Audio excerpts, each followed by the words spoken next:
It was a dramatic day in Washington yesterday, as have so many of them been. This is open political civil war now between the President of the United States and his chief strategist, former chief strategist, Steve Bannon, who left the White House earlier in 2017. Steve Bannon quoted in this new book by Michael Wolff as saying that the meeting that Donald Trump Jr. took, the president's son, with Russians in Trump Tower was, quote, unpatriotic and, quote, treasonous. Sarah Huckabee Sanders, the White House press secretary, was asked about that yesterday in the White House press briefing. Did the president's son commit treason, she was asked, and here's what she said.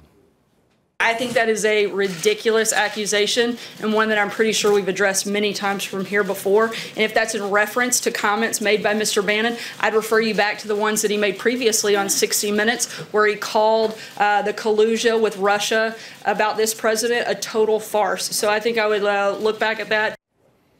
The president himself issued a blistering statement, the likes of which we've really never seen from a president to a former aide. Here's what the president said about Steve Bannon, saying Steve Bannon has nothing to do with me or my presidency. When he was fired, he not only lost his job, he lost his mind. Steve was a staffer who worked for me after I had already won the nomination by defeating 17 candidates, often described as the most talented field ever assembled in the Republican Party. The president here clearly resentful of Steve Bannon's comments, and we're learning late last night that a private lawyer for the president sent a cease and desist letter to Steve Bannon suggesting that he may have violated a non-disclosure agreement that he may have signed with the president or with the White House. We'll work on some more reporting on that today to figure out what exactly Steve Bannon signed and how enforceable that would be. But this is a big break within the Republican Party, within the Trump coalition.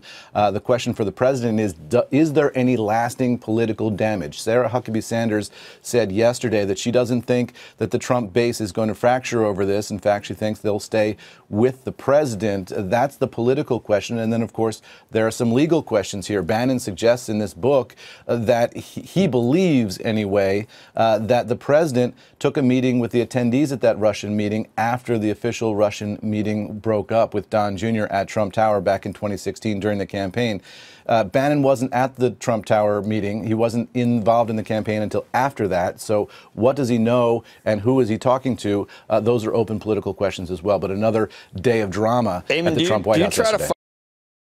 Hey there, thanks for checking out CNBC on YouTube. Be sure to subscribe to stay up to date on all of the day's biggest stories. You can also click on any of the videos around me to watch the latest from CNBC.